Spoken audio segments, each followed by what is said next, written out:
슬플 때 위로받고 기쁠 때 감사드리는 인생 찬양입니다. 벌써 2021년도가 시작한 지 엊그제 같은데 4분의 1이나 거의 다 지나가고 있습니다. 저희가 요새 사순절로 지나고 있는데요. 우리 곽대선 목사님께서는 사순절을 보내고 있는 어떤 특별한 방법이나 어떤 묵상 비법이 있으세요? 네, 저는 이제 매해 좀 네. 사순절 기간에 실천하려고 하는 부분인데요. 네네. 무엇보다 이제 사순절은 예수님께서 고난당하신 그쵸. 그 기간이기 때문에 네. 그 기간 동안 특별히 복음서를 위주로 예수님의 그 삶을 묵상하고, 특별히 고난 주간에는 예수님의 가장칠언을 포함해서 네. 좀 그 고난에 관련된 말씀을 묵상하고 있는데요. 특별히 이거는 그냥 빨리 읽어나가기 위한 목적이 아니라 좀 천천히 음미하면서 정말 그분의 그런 헌신과 순종 그리고 그 고난을 묵상하고 그러려고 좀 노력하고 있습니다. 네. 네. 나눠주셔서 감사합니다. 네네. 저는 개인적으로 이렇게 학부모님들과 제자훈련을 하고 있거든요. 사실 사순절에 딱 맞춰서 의도한 것은 아닌데요.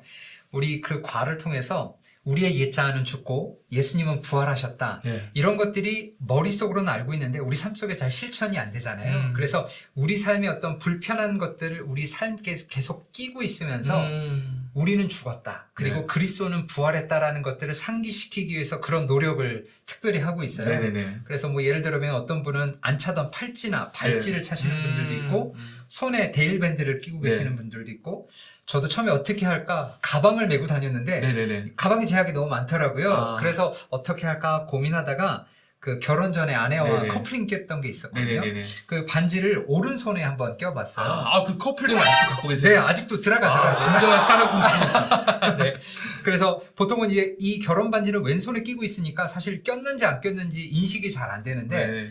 이 반지를 오른손에 끼니까 타이핑 칠 때도 걸어갈 때도 손을 닦을 때도 계속 인식이 되는 거예요. 그래서 이거를 인식할 때마다 그렇지, 내 옛자아는 죽었고 내가 그리스도와 부활한 존재라는 네. 것들을 기억할 뿐만 아니라 그 기억한 것들을 우리 삶 속에 좀 잘 적용하려고 이 사순절 기간 부단히 좀 노력하고 있습니다. 참 좋은 방법입니다. 네네. 네. 그래서 성도님께서도 한번 실천해보면 좋을 것 같아요. 네, 그래서 성도님께서는 이 부활절을 앞두고 사순절 기간을 어떻게 보내고 계신가요? 부활절을 약 열흘 정도 앞두고 있습니다. 이 기간 아무 죄 없이 예수님께서 우리를 위해 고난당하시고 십자가에 죽기까지 사랑하신 것을 기억하시기를 소망합니다. 그래서 이번 인생 찬양 때는 사순절 예수님의 순환을 기억하고 묵상하기 위해서 십자가와 관련된 찬양을 준비했습니다. 그래서 찬송가 150장 갈보리 산 위에 찬송가 있는데요. 이 찬양을 일주일 동안 묵상하시면서 또 예수님의 고난과 그 십자가를 더 묵상해보면 좋겠다 생각해서 저희가 이것을 준비해보았습니다. 배 목사님께서 좀 배경에 대해서 말씀해 주시겠어요? 네, 이 곡을 작곡한 우리 조지 버나드라는 목사님이 계신데요. 1873년에 미국 오하이주에서 석탄 광부의 아들로 출생하셨다 그래요. 네. 아마 석탄 광부의 일을 하다 보니까 미국의 여러 지역을 돌아다니셨다 그래요. 그렇게 돌아다니시다가 루카스라는 지역에 머무르실 때 그곳에서 열렸던 구세군 모임에 참석하셔서 예수님을 개인의 구세주로 영접하실 뿐만 아니라 그의 평생을 복음 전도자의 삶으로 헌신하셨다라고 이야기를 합니다. 그렇게 뜨겁게 하나님을 사랑하셨는데 그의 바람이 바로 이루어지지 않은 것 같아요. 네네. 왜냐하면 그 조지 버나드 목사님이 16살 때 아버지가 갑자기 소천하시고 굉장히 민감한 나이인데요. 네, 그렇죠. 그래서 어머니 그리고 4명의 누이 동상을 부양해야 했었기 때문에 학교도 갈 수 없고 그래서 모든 것들을 잠시 내려놨다 그래요. 네네네. 네, 그렇게 하고 시간이 얼마 지나서 가족과 함께 일리노이주로 이사하고요. 거기서 결혼을 하셨는데 결혼하고 구세군의 교인이 되었을 뿐만 아니라요. 구세군에 입학하여 사관 교육을 받으시고 구세군의 군단 책임자로도 봉사하셨다 그래요. 그렇게 얼마의 시간을 보내시다가 구세군에서 성공회라는 교단으로 옮기시면서 미국과 캐나다에서 복음 전도자의 사역을 아주 활발히 활동하셨다 그럽니다. 이렇게 사역을 하시다가 어떤 시기에 많은 어려움이 좀 찾아와셨다 그래요. 그래서 버나드 목사님이 복음의 능력을 절실히 다시 한번 갈망하시기 시작하셨고요. 네네. 45세, 사실 45세면 결과를 바라보는 나이잖아요. 그런데 그 모든 시기에 초심으로 돌아가서 복음을 다시 연구하고 특별히 요한복음을 깊이 묵상하시기 시작하셨다 그래요. 근데 요한복음을 묵상할 때 아주 신기한 일이 목사님께 일어났다 그래요. 특별히 요한복음 3장 16절을 읽는데 여러분 그 아이벡스 3D 영화처럼 성경이 있는데 십자가가 성경에서 마치 이렇게 불쑥 튀어나오는 것처럼 십자가가 이렇게 자기 앞에 나타났다 그래요. 네네. 그 십자가는 근데 아주 낡고 거칠 모양이었는데요. 그 모양을 통해서 예수님의 구원 사역을 설명해 주는 것 같아서 이전까지는 십자가 하면 그냥 단순히 상징 정도로만 생각을 했었는데 네. 상징이 아니라 그것이 정말 우리를 구원하는 능력이다라고 묵상하시기 시작하면서 이 경험을 바탕으로 찬송가를 쓰기 시작하셨다고 합니다. 네. 그래서 오늘 저희가 부를 그 찬양을 완성하시고요. 친구 보수익 목사님이라는 분이 계셨는데 그분의 집에 방문해서 네. 그 목사님 부부에게 갈보리 산 위에를 들려주셨다 그래요. 네네. 그런데 그 찬양이 얼마나 힘이 있었는지요. 그 친구 보수익 목사님이 그거를 듣자마자 찬송 출판 비용을 내가 전부 다 내겠다고. 대단한 친구죠. 네네네. 쉽지 않은데. 그래서 그 찬양을 듣자마자 하나님께서 영감을 주셨던 것 같아요. 그래서 내가 이 찬양 출판 비용을 전부 다 내겠다라고 이야기를 하시고 그분의 도움을 통해서 얼마 지나지 않아 갈보리 산 위에라는 찬양이 미국 전역에 불리게 되었다라고 이야기합니다. 네. 이 찬송가 부르면 네. 참 마음이 뜨거워지는 것 같습니다. 그렇죠. 우리의 헌신, 우리의 네. 마음이 하나님 앞에 다시 한번 재도약할 수 있는 기회였던 것 맞습니다. 같아요. 또 여러분께서도 잘 아시듯이 이제 기독교인들이 사랑하는 십자가는 사실상 사람을 죽이기 위한 사형기구였습니다. 그래서 십자가형을 당하는 사람은 자기 몸무게가 그 폐를 압박하는 상태에서 호흡하면서 처절한 사투를 벌여야 합니다. 그래서 이 사형 집행인은 죄수에게 최대한 고통을 가하기 위해서 금속 갈고리가 달린 채찍으로 온몸을 다 치죠. 그러면 여러 살갗에 갈고리가 파고들어 피부와 근육, 심지어는 힘줄과 뼈까지 사실 생각하면 굉장히 잔인한 그런 모습인데요. 그랬다는 것이죠. 그래서 하나님의 아들 예수님의 십자가 처형은 이렇게 이루어졌습니다. 그런데 기독교인들이 이렇게 고통과 아픔, 얼룩진 십자가 사건을 기쁜 소식이라고 말하죠. 그 이유는 예수님이 우리의 죄를 용서하기 위해 죽으셨기 때문입니다. 우리는 한 명도 빠짐없이 하나님께 반역한 죄인이죠. 그럼에도 불구하고 예수님께서는 우리를 위해 대신 이 진노와 저주를 짊어지고 가셨습니다. 죄가 없으신데도 사랑과 기쁨으로 우리의 죄를 지고 죽으셨습니다. 이것이 바로 이 십자가 사건의 이 기쁜 소식인 이유이죠.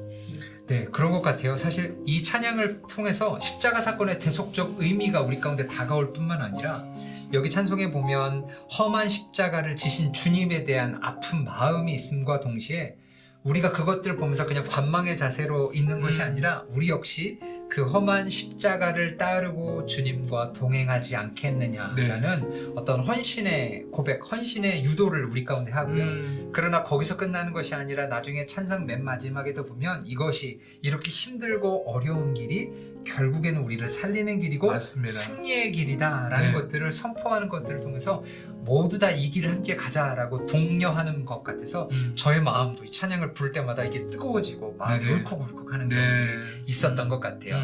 우리 성도님들 제가 가사를 한번 읽어드릴 텐데요. 이 가사를 읽으면서 아까 들었던 그 배경을 생각하시면서 함께 묵상해보면 좋겠습니다. 갈보리 산 위에 십자가 섰으니 주가 고난을 당한 표라. 험한 십자가를 내가 사랑함은 주가 보혈을 흘림이라. 멸시천대 받은 주의 십자가에 나의 마음이 끌리도다. 귀한 어린 양이 세상 죄를 지고 험한 십자가 지셨도다. 험한 십자가에 주가 흘린 피를 믿는 마음으로 바라보니 나를 용서하고 내 죄 사하시려 주가 흘리신 보혈이라. 주님 예비하신 나의 본향집에 나를 부르실 그날에는 영광 중에 계신 우리 주와 함께 내가 죽도록 충성하리. 최후 승리 얻기까지 주의 십자가 사랑하리. 빛난 면류관 받기까지 험한 십자가 붙들겠네. 아멘. 우리 목사님 찬양 가사에 대해서 은혜 받은 점이 있으시면 나눠주시겠어요? 네, 저는 특별히 4절과 네. 후렴 부분이 눈에 와닿았는데요. 주님 예배하신 나의 본향집, 그 본향에 대해서 말씀하시고 후렴에서는 네네. 최후 승리를 얻기까지, 즉 그 마지막 예수께서 재림하신 날을 말씀하신 거잖아요. 네네. 그래서 정말 이 십자가의 사건이 우리의 과거, 이 과거에 일어난 사건이 아니라 또 우리의 그런 죄를 사하시고 우리 죄를 짊어지신 그 사건뿐만 아니라 이 십자가 사건은 최후 승리, 그 마지막 날 그리스도인들이 소망하는 그 승리를 바라볼 수 있게 하는 그 날까지 담대히 그 십자가의 능력을 믿고 그것을 붙잡고 나아갈 때 우리를 그 승리로 이끄시고 그 본향, 우리는 이것에서 나그네라고 말하죠. 그쵸, 그쵸. 그 하나님의 계신 그 하나님의 집, 하나님이 계신 곳, 그 본향을 향하여 우리가 소망하고 나아갈 수 있다는 그 가사가 참 와닿았던 것 같습니다. 아, 그러시구나. 비슷한 부분이 있었던 것 같아요. 네. 근데 저는 특별히 3절 그리고 후렴이 제 마음에 이렇게 다가왔거든요. 네. 3절에 보면 1, 2절을 통해서 예수님이 고난당했고 피 흘리고 아픔 당했고 죽임을 당했는데 결국 그 목적이 3절 후반부에 보면 나를 용서하고 네. 내 죄를 사하시려 주가 흘리신 보혈이다 라고 이야기를 통해서 죄 없으신 완전하신 예수님께서 핍박당하시고 고난당하시고 죽임당하시고 십자가 못 박하신 이유는 결국 우리의 죄를 위해서 네. 사하시기 위해서 그렇게 하셨다. 그 험한 십자가를 당하셨다 라고 이야기를 하고 있을 뿐만 아니라 거기서 그치는 것이 아니라 4절을 통해서 이렇게 우리 가운데 후렴을 통해서 우리 가운데 다시 부르는 것 같아요. 그런데 너도 그 십자가 지고 나오지 않겠냐라고 끝까지 충성하지 않겠냐. 왜냐하면 그 힘들고 고된 십자가지만 결국 그것들을 통해서 승리의 길이, 평안의 길이, 영원한 길이 열리니까 네. 네. 그 십자가, 그 험하고 그 거친 그 십자가 너도 지고 같이 끝까지 충성하며 가지 않겠냐라고 독려하는 그 어떤 믿음의 선조의 고백이라고 생각되어지면서 네. 네. 하나님 저도 그 십자가 다시 한번 짊어지고 하나님께 한 걸음 나아가기 원합니다 라는 고백이 입술에서 나왔던 찬양이었던 것 같아요. 네, 맞습니다. 네. 저는 이 찬양이랑은 조금 상관이 없는데요. 네네. 저는 십자가 하면 생각나는 찬양이 하나 있습니다. 아, 어떤 거죠? 그 조준모 찬양 사역자께서 쓰신 네네. 십자가에서라는 아, 찬양인데요. 여러분께서도 이제 이 찬양 꼭 검색해 주셔서 들으시면 좋을 것 같은데 그 가사 중에서 이런 가사가 있습니다. 십자가에서 그는 내 이름 바꾸셨네. 고아에서 아들로, 거절에서 용납으로, 죄인에서 의인으로 바꿔주셨네.